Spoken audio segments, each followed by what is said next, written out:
Imagine this. You wake to a world stripped of labels. The sky is not blue, but a void of unnameable color. Your hands, familiar tools of survival, now feel like foreign objects. Flesh and bone, yes, but animated by what? By whom? You step outside, and the ground beneath your feet refuses to answer. The trees sway, but their rustling is not a hymn or a whisper.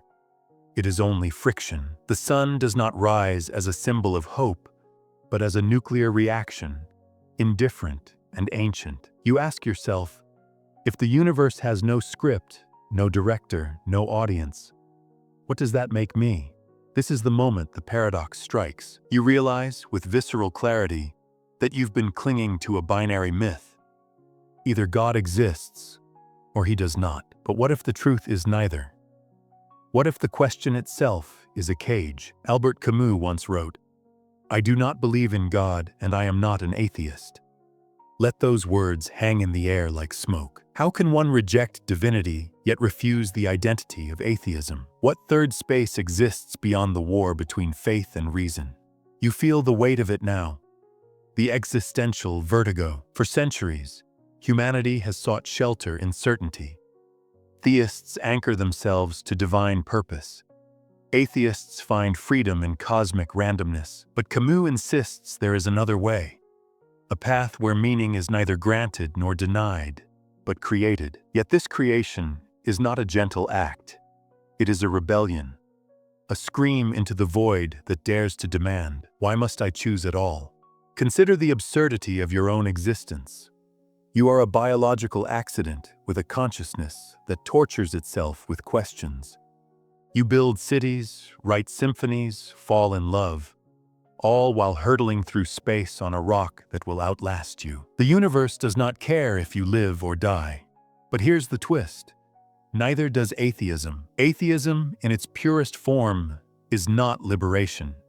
It is the cold acceptance of meaninglessness. Camus saw this. He rejected the comfort of religious narrative, but he also rejected the nihilism lurking in atheism's shadow. To him, both positions were escapes. So what happens when you abandon both? When you stand naked before existence, neither begging for salvation nor resigning to despair? This is the great question.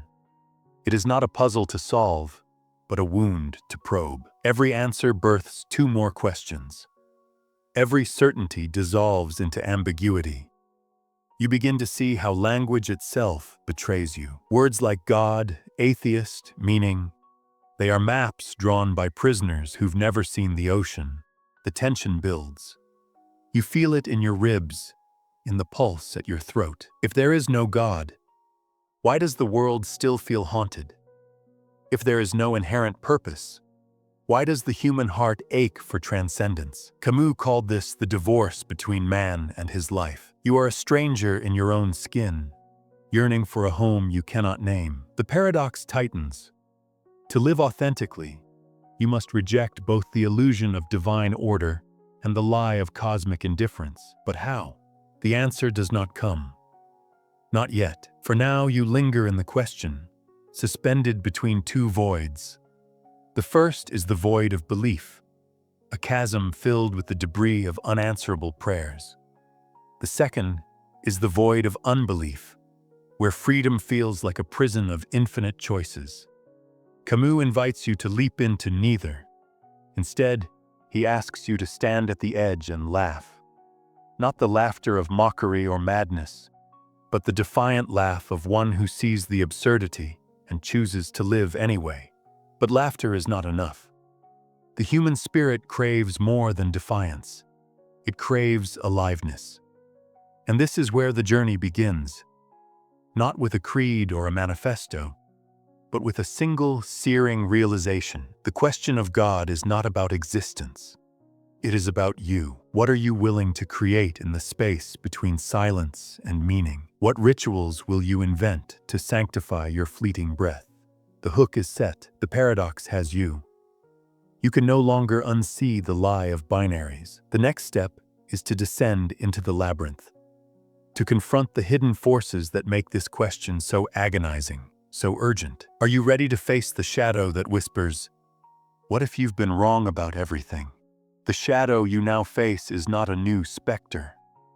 It has haunted humanity since the first conscious mind stared into the night sky and trembled. For millennia, we've sought to exorcise this shadow with myths, dogmas, and grand narratives. But what if the true problem lies not in the answers we've invented, but in the questions we've stopped asking? Consider the architecture of your inner world. From birth, you are conditioned to seek coherence. Your brain, a pattern-seeking machine, craves order like a parched man craves water. This is not weakness, it is survival. As Carl Jung observed, the human psyche cannot endure a meaningless universe. We build religions, ideologies, and identities as bulwarks against the abyss. But what happens when these structures collapse? Nietzsche's proclamation, "God is dead," was not a celebration, but a diagnosis. He saw the rot at the core of modernity. We had killed God, but we clung to the corpse, dressing it in new clothes of nationalism, consumerism, and scientism. Camus understood this desperation intimately. He rejected the leap of faith demanded by Kierkegaard, just as he rejected the nihilistic shrug of Sartre's "existence precedes essence." Both positions, he argued, were acts of surrender. The believer submits to divine will. The atheist submits to cosmic indifference. Neither confronts the raw, unfiltered truth. That meaning is not discovered, but manufactured. Yet here lies the hidden problem. We are terrible at manufacturing meaning. Why? Because we are addicted to external validation. Schopenhauer called it the will, that relentless drive to project our desires onto reality. You see it in the way we fetishize productivity, chase approval, or weaponize victimhood. These are not flaws, but symptoms. The deeper truth is that your psyche is a battleground. On one side, the terror of insignificance. On the other, the arrogance of self-deification. You oscillate between feeling like a cosmic accident and a misunderstood prophet. This dissonance is the engine of existential despair. Even atheists are not immune. Many who reject God still cling to surrogate deities.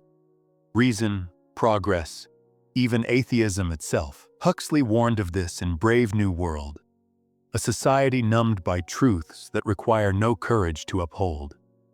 You see it today in the cult of rationality, where debates about God devolve into scientific fundamentalism. But as Camus wrote, the absurd is born of this confrontation between the human need and the unreasonable silence of the world. Whether you chant hymns or recite formulas of skepticism, you are still pleading with the universe to make sense. The roots run deeper still. Neurologically, your brain rewards certainty. Dopamine surges when patterns click into place. This is why conspiracy theories and religious fundamentalism feel so good. They resolve cognitive dissonance. But what if reality refuses to resolve? What if the only answer is to dwell in the question? Viktor Frankl, survivor of Auschwitz, saw this in the camps. Those who found meaning in suffering, not because God willed it, but because they chose to see it, were the ones who endured. Yet even Frankl's logotherapy risks becoming another crutch if it avoids the raw act of creation. Here's the crux. The hidden problem is not God or atheism. It is the myth of completion. Every system promises closure, enlightenment, salvation, utopia, but closure is a lie. The Buddha taught that suffering arises from craving, yet even Buddhism became a religion of rules. The existentialists preached freedom, yet Sartre spent lifetimes dissecting its anxieties. You are trapped in a loop. You seek meaning to escape meaninglessness, only to find that the search creates the void it tries to fill. Camus called this the absurd. Not absurdity as nonsense, but as a clash between your hunger for purpose and the universe's indifference. The trap is not the absurd itself. It is your refusal to stare into it without flinching. You build altars to God or science or self-help gurus because the alternative is unthinkable. to stand alone, unmoored, yet alive. But why does this matter now? Because the stakes have never been higher. Society is fracturing into tribes of certainty. Ideologues, reactionaries, zealots, all screaming into echo chambers. Each side believes it has killed the shadow, yet the shadow grows. The hidden problem is metastasizing. It wears the mask of political polarization, climate dread, and existential burnout. You feel it in your bones. The old stories are crumbling, and no one knows how to grieve them. This is where the tension peaks. You've peeled back the layers of belief and unbelief, only to find a deeper void. But here's the twist. The void is not empty. It is pregnant with possibility. Nietzsche's Übermensch was not a Superman, but a creator who dances in the ruins of old gods. Camus's absurd hero does not resign to despair, but finds joy in the struggle. The hidden problem, you now realize, is not a flaw. It is an invitation. An invitation to stop outsourcing your meaning, to stop fleeing the question. But how? The answer cannot be spoken here. Not yet. First, you must confront the unseen consequences of this problem.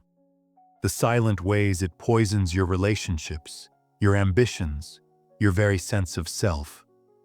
Only then will you glimpse the rebellion that awaits. You wake up one morning and realize you've been sleepwalking through a life built on quicksand. The alarm clock buzzes, and you reach for your phone. A reflex honed by algorithms that know you better than you know yourself. Scrolling through curated highlight reels, you feel a pang of envy, then shame. Why don't I have what they have? The question lingers, but you don't realize it's a decoy. The real question is, why do you need their life to validate yours? This is the first unseen consequence. The commodification of meaning. Your search for purpose has been outsourced to a marketplace of identities. You buy productivity apps to monetize your potential, binge self-help gurus who sell enlightenment in 10-step formulas, and virtue signal on social media to signal belonging. But these are not solutions. They are tranquilizers. They numb the existential dread without treating the infection. As Daniel Kahneman's research reveals, your brain prioritizes cognitive ease over truth. You'd rather feel right than be right. The consequences bleed into relationships. You've stopped asking, "What do I truly want?" and instead ask, "What will they approve of?" This is the tyranny of the should, a prison of internalized expectations. You marry the partner your parents admire, chase the career your culture glorifies, and measure your worth in likes and followers. But the more you conform, the more you vanish. Erich Fromm called this escaping from freedom, trading autonomy for the illusion of security. The result? A world of hollow avatars, screaming into the void for validation. Even rebellion becomes a performance. You might rage against capitalism, yet your TikTok rants are monetized by the very system you despise.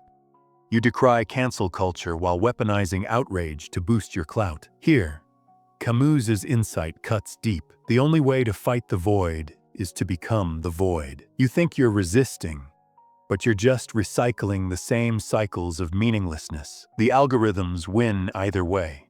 The societal decay is subtler. Consider the rise of ideological purity.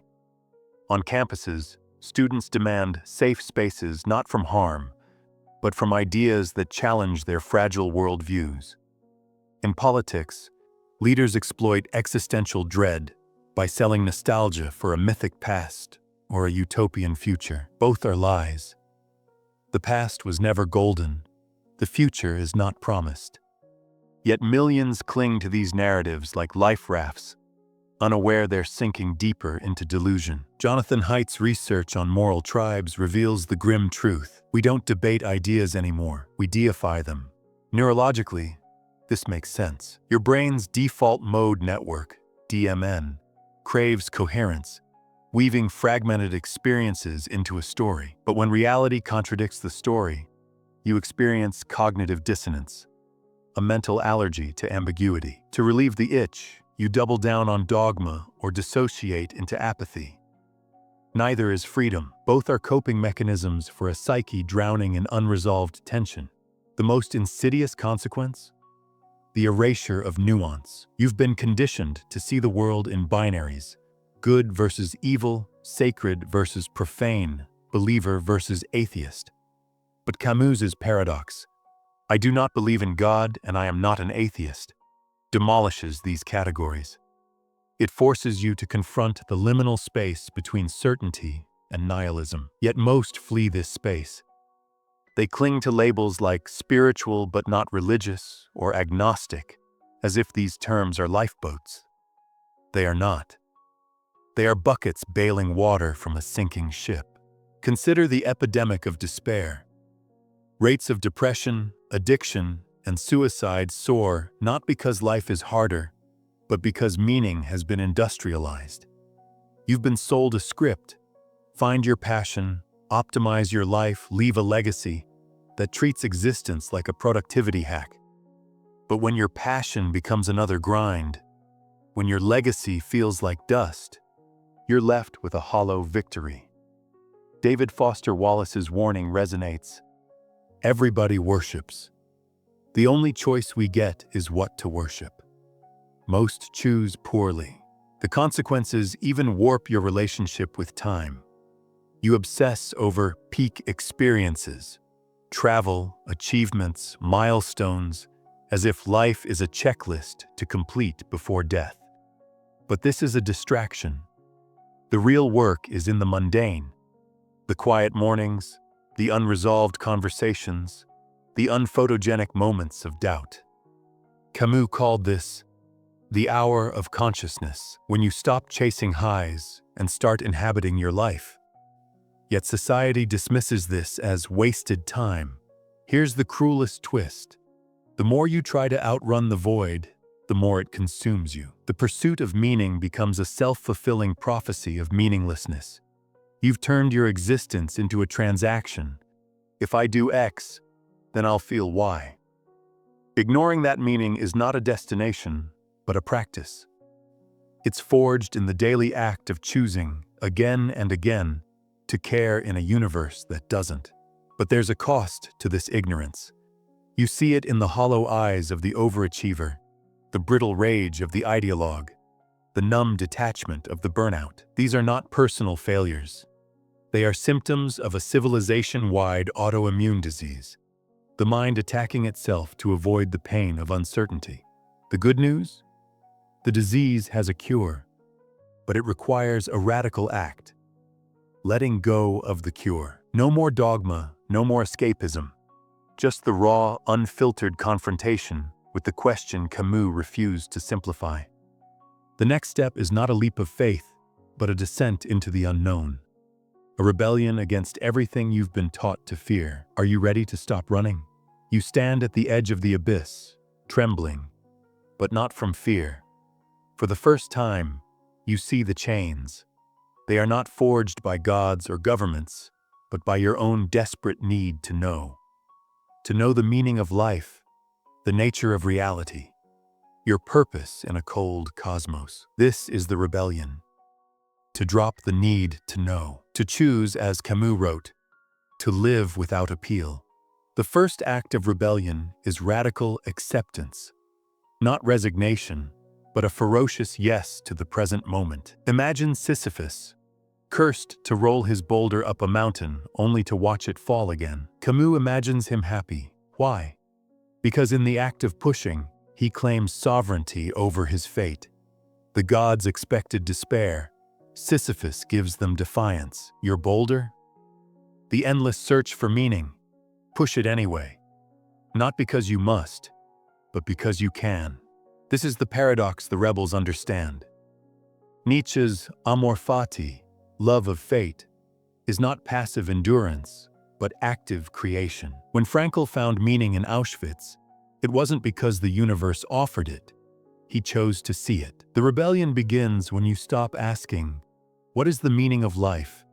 and start asking, "What meaning can I create today?" But creation requires destruction. You must burn the false idols, not just the gods of religion or ideology, but the subtler ones.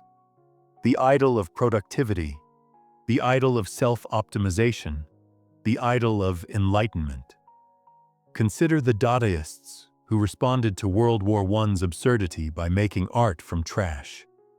They refused to prettify chaos.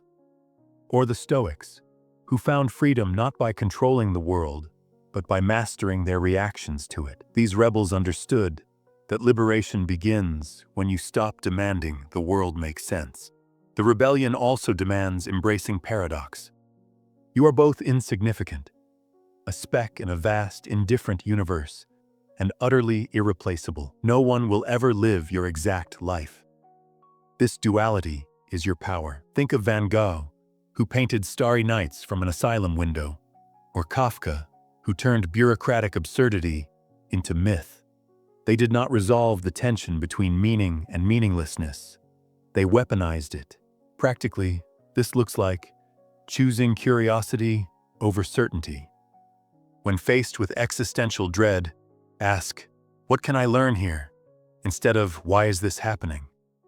Reclaiming agency through ritual. Light a candle not to a god, but to the act of lighting. Write not for an audience, but for the alchemy of turning thought into form. Surrendering to process, not outcome. As Alan Watts said, "The meaning of life is just to be alive." The rebellion is in the breathing, the walking, the laughing at a joke no one else gets. History's rebels offer blueprints. The Zen monk who chops wood and carries water as if they matter. The punk rocker who screams lyrics about apathy. The single mother working 3 jobs, finding grace in her child's laugh. None have answers. All have resolve. Neurologically, this rebellion rewires your brain. By embracing uncertainty, you deactivate the DMN's craving for coherence. You enter a flow state, what psychologist Mihaly Csikszentmihalyi called optimal experience, where action and awareness merge. Here, there are no atheists or believers, only participants. But the greatest act of rebellion is refusing to be a victim. Not of God, fate, or society. You are not a passenger in your own life. Every time you choose curiosity over cynicism, creation over consumption, presence over performance, you strike a blow against the myth of meaninglessness. Yet this rebellion is not a one-time event. It is daily, hourly. You will falter. You will wake up craving answers, longing for the narcotic comfort of dogma. When this happens, remember Camus' closing line in the myth of Sisyphus. One must imagine Sisyphus happy. Happiness here is not joy but vitality. The electric thrill of rolling the boulder because it is there. The final hurdle is this: to rebel is to embrace loneliness. Not the loneliness of isolation, but the solitude of sovereignty. You may never fit into the world's tidy narratives, but as Rilke wrote, live the questions now. The stage is set. You've seen the traps, the consequences, the price of rebellion. Now only one question remains. What happens when you step fully into the unknown? The answer lies beyond rebellion, beyond meaning itself. It is the ultimate truth, the realization that waits in the next breath. You've reached the edge of the map. The rebellion has led you here, to the threshold of a truth so simple it feels like a punchline. But this is no joke.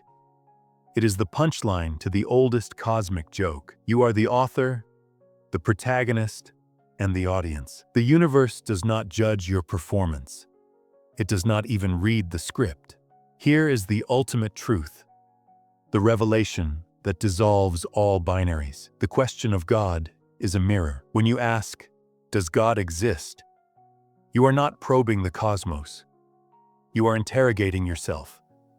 The atheist and the believer are both right and both wrong, because the God they argue over is a metaphor, a stand-in for the human hunger to transcend the self. Camus understood this. His declaration, "I do not believe in God and I am not an atheist," is a koan. It shatters the mirror, forcing you to see. The search for God is the search for your own agency. To reject God is to reject the idea that meaning comes from outside. To reject atheism is to reject the idea that meaning cannot exist at all. The third way is not a compromise. It is a metamorphosis. This is the paradigm shift. Meaning is not found or fabricated. It is embodied. You are not a character in a story. You are the act of storytelling itself. Every breath, every choice, every mundane moment is a brushstroke on the canvas of existence. The catch? You are both the artist and the art. The universe is not indifferent. It is indifferent because you made it so. Your consciousness is the lens through which reality gains color, weight, and significance. Nietzsche glimpsed this when he wrote, "He who has a why to live can bear almost any how." But even Nietzsche stumbled. He mistook the why for a destination. The real why is the act of asking. Viktor Frankl's logotherapy hinted at this. Meaning is found in the search, not the discovery. Yet Frankl still clung to the idea of answers. The final truth goes further. There is no answer. There is only the question made flesh. Consider the quantum physicist who sees particles as probabilities. The artist who paints not to capture beauty, but to be beauty. The parent who loves a child not for their achievements, but for the raw fact of their being. These are acts of rebellion against the tyranny of meaning. They reject the need for cosmic validation and instead plant flags of significance in the soil of the present. The universe you now see is not a puzzle to solve. It is a poem to inhabit. Rilke's "Live the Questions Now" becomes literal. You don't find yourself. You create yourself through relentless, unapologetic engagement. The horror and the ecstasy are one. This is why Camus celebrated Sisyphus. The myth is not about futility, but sovereignty. Each time Sisyphus descends the mountain, he chooses to push again. His rebellion is not against the gods, but against the narrative of despair. You too must descend daily into the unknown, not because you must, but because you can. The final twist? You are the God you've been arguing with. Not as a deity, but as the locus of meaning. The void you feared is not empty. It is filled with your own potential. The universe is not silent. It speaks in the language of your choices, your love, your stubborn insistence on laughing at the absurd. This is the truth that haunts and liberates. There is no truth. There is only the act of being. Fully, recklessly awake. The question is not whether you'll keep scrolling. It's whether you dare to stay. If this script clawed at something in you, drop a comment below. Share your rawest realization, your sharpest doubt, or the question you're too afraid to ask aloud. What does it mean to rebel in a world that demands answers? How do you live when the void stares back? Subscribe not for easy answers, but to join a tribe willing to burn the maps and wander the wilderness of the unanswerable. Click the bell icon. Let the next video ambush you with a paradox that might just crack you open. The void is patient, but so are we. Subscribe. Join the rebellion. Leave a thought. The only way to fight the void is to become the void. What will you create in the silence?